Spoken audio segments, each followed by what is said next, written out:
again, my little yarnivores and spiderettes. Fiber Spider back again with another tutorial just for you. Today, we are going to be doing something lovely, lacy, and oh so easy. This is the trestle stitch.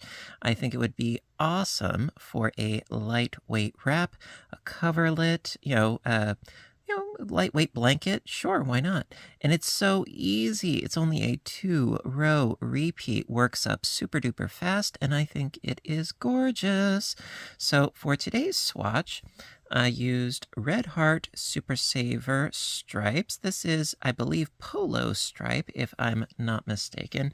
And I just love the transition of the colors. Now, you could even do this as a scarf for the colder weather. Just make it nice and really wide so you can bunch it up. Oh, it's so gorgeous. And so today we're going to be using similar weight of yarn. This is Red Heart Super Saver Ombre in the anemone colorway. And because it is a weight of 4 yarn, I'm going to be using a 6mm size crochet hook. And without further ado, well, let's get started. Okie dokie. Last minute change of plans. I decided on this blue colorway of the same yarn. I thought that the pink was just a little too warm for today. So, gonna be going with this. Now, first things first, we have our base chain. So the base chain for this particular stitch is a multiple of 6 chains. That's it, nothing added to it. So you can make this piece as wide or as narrow as you want to. As always, I suggest make a swatch first. That way you can, 1, get used to the stitch, and 2, you can figure out how many multiples that you would need in order to obtain your desired width. All right, that being said, do your multiples of 6 chains, and, well, I'll see you in a bit. Okay, so row 1 is going to be our foundation row, and then the repeat is for rows 2 and 3. So let's get started with the first row. And for those of you that are interested, I have 24 chains here. So going to scoot into the 9th chain. Yes, the 9th one. And so let's see, 1, 2, 3, 4, 5, 6, 7, 8, 9. Okay, so into that 9th chain, we need a single crochet stitch.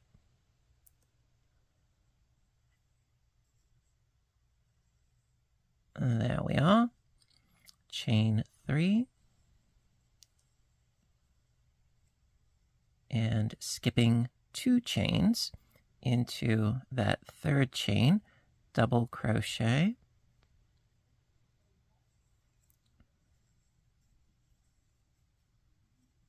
There we are. Chain 3. Skip 2 chains into that 3rd chain, single crochet. So we're alternating back and forth between singles and doubles, separated by a chaining of 3 and 2 chain spaces. Really easy. So chain 3 again. Skip 2 chains, double crochet in the 3rd.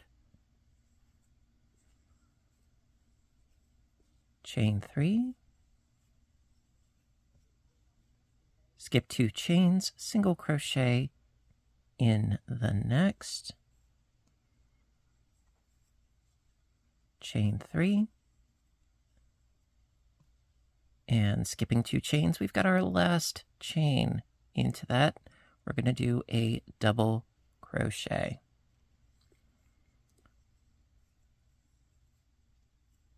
And there you are. That is row 1. Now, because I did 4 multiples of 6, 24 chains, I've got 1, 2, 3, and 4 sort of groupings, if you will. So if you're going for a specific number, well, you can figure that in when you're doing your chain multiple. All right, so let's press on to row 2. Okay, row 2. All right, now this next part, it is a matter of personal preference. For me, when I'm making my first stitch a double crochet, some people, they like to do a chaining up of 3, and sometimes that works out nicely. In this case, I'm going to be chaining up 2 for my first double crochet. So 1 and 2, that's going to be my first double. And then into this chain 3 space, double crochet. Sometimes I just feel that a chaining up of 2 creates a little bit of a cleaner edge on the sides. Personal preference. So then from here, going to chain 3, and not in this space, but in the next space, double crochet, then a double in the double, and double crochet in the next space. So starting in to this space right here with a double, then double crochet into the top of this double crochet here,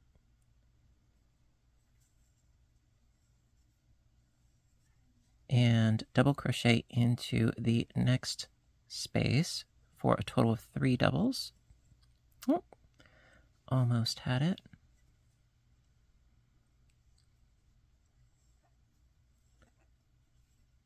There we are. And we're going to do that again. Chain 3 into the next space, double crochet,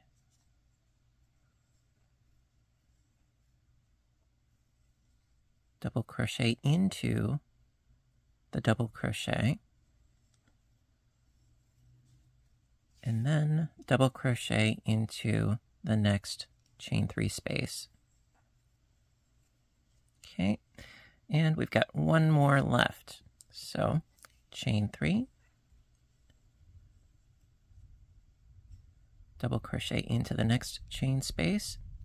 Now, as far as which chain to go into, honestly, I just go with what I think looks right, because since this is the initial base chain, it's a little bit tricky to ascertain, I will be the first to admit, but I just try to pick one that looks reasonable. So either in here or in here. I'm going to go into this chain right here. In fact, I'm just going to go into the side. You know, there's some wiggle room in crochet. Yeah, see, that looks doable. That looks nice, you know. Doesn't have to be policed by the crochet officials. No, it looks fine. All right, and there we go. So that is the end of row 2. Okay, row 3, it's the second row of our 2-row repeat. So again, it depends really on how many chains up you want your double crochet to be.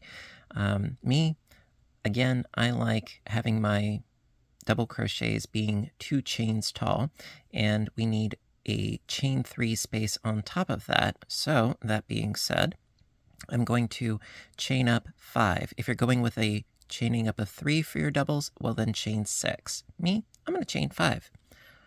1, 2 for my double, 3, 4, 5 for my chain 3 space.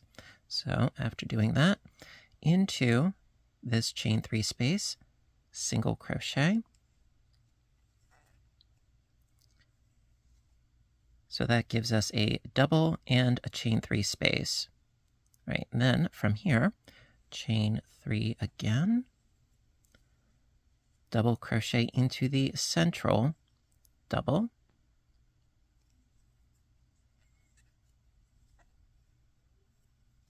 chain 3. So this is very similar to our initial first foundation row. So after chaining 3 here, single crochet in the chain 3 space in between, chain 3, double crochet into the central second double crochet, give us that height, chain 3, single crochet into the chain space,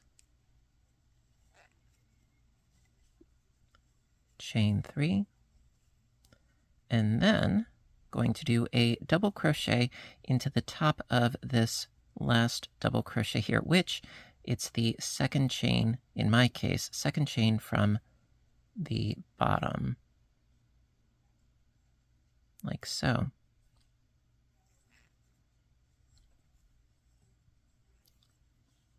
So we have a chain 3 space and a double crochet, and that's how we started, with a double crochet and a chain 3 space, so to speak. And you can see the pattern already emerging. It's so pretty. It's very geometric, and it reminded me of bridges, so I thought, trestle stitch. There you go. Well, so that is one repeat. And let's do, one or two more, because I like to be thorough. I like spending time with you guys, and, well, let's do it to it, shall we? Okay, row 2 for the repeat. Start off by chaining up 2 for your first double. Also, I do like to chain up a little bit loose so that it's easier to get into the top of that stitch on the following row. Then from here, double crochet into the chain space, chain 3, and into the next chain space, double,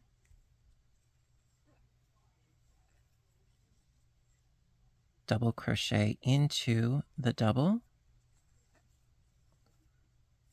and double crochet into the next chain space, chain 3, double crochet into the next chain space, double crochet into the double, and double crochet into the next chain space, chain 3, okay, then double crochet into the chain space, and this one is a lot easier than previously because we can quite simply just count the number of chains from the base in this instance. So it's the second one from the bottom. There we go. And double crochet. See, it looks nice and neat and straight. Very, very pretty. All right, let's press on, shall we? Row 3 for the repeat. So, going to chain up 5, 1, 2 for the double, 3, 4, 5 for the chain 3 space, turn the work, single crochet into the chain 3 space, chain 3, double crochet into the second middle double, chain 3, single crochet into the chain space, chain 3, double into the second middle double,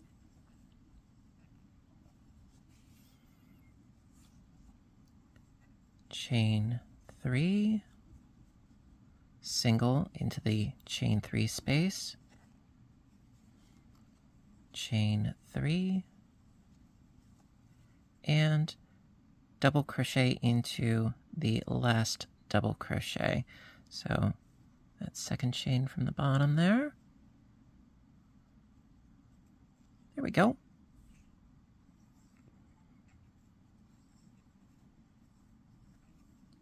Ta-da! And because, you know what, I figure I'm not done with you yet. Let's do another repeat, just for stuff and giggles. So let's sort of scooch back to row 2 again. Let's do this to this. Let's do it.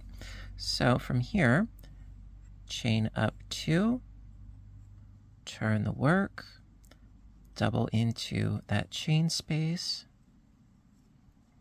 chain 3, double into the next chain space, double into the double, double into the next chain space, chain 3, double into the next chain space, double into the double, double into the next chain space, chain 3, double into the next chain space, and last but not least, double into the second chain from the bottom, or third if you do your doubles as a chaining up of 3. Either or is fine. Like I said, it's personal preference. Also, it has a lot to do, based on your personal gauge as far as your tension and your stitching is concerned. It's not one size fits all. So that's why I like to give you options when applicable. So that was row 2, and honestly, I would end my work after doing a row 2 if you want a nice, clean, straight edge. But for, completionist sake, going to also do row 3. So, going to chain up 5. 1, 2, 3, 4, 5. It is really, really raining outside. It literally just started while filming this. Hopefully the power stays on while we're doing our filming here. So from here, after doing my chaining up of 5, single crochet into the chain 3 space, chain 3, double crochet into the second double, chain 3, single into the chain 3 space, chain 3, double into the second double, chain 3, single into the chain 3 space, chain 3, and double into the top of the last double, that second chain from the bottom. And so that's really all there is to it. It's very, very simple. It's really quite pretty, and it works up, as you can see, it works up really fast. And one of the things that I really do like about this is that the majority of the stitching, it's into stitch spaces, like here and so forth, not actually working into stitches. So that lends itself to a really quick workup. And, well, there you go. Alrighty, my dears. So that's going to conclude today's tutorial on the trestle stitch. Really hope that you liked it. And if you did, please give a little thumbs up button down below. You know that I appreciate your appreciation as always. Let me know what you think. What sort of project are you going to do with this stitch? What sort of project? What sort of yarn? What sort of colors? Always interested in your feedback and hearing about your creative journeys. So, until next time, you know what to do, right? I want all of you to stay inspired, stay caffeinated, stay stitching, and please stay safe. Take care of yourselves and each other, and I will see you in my next video. Bye for now, everybody, and have a great day.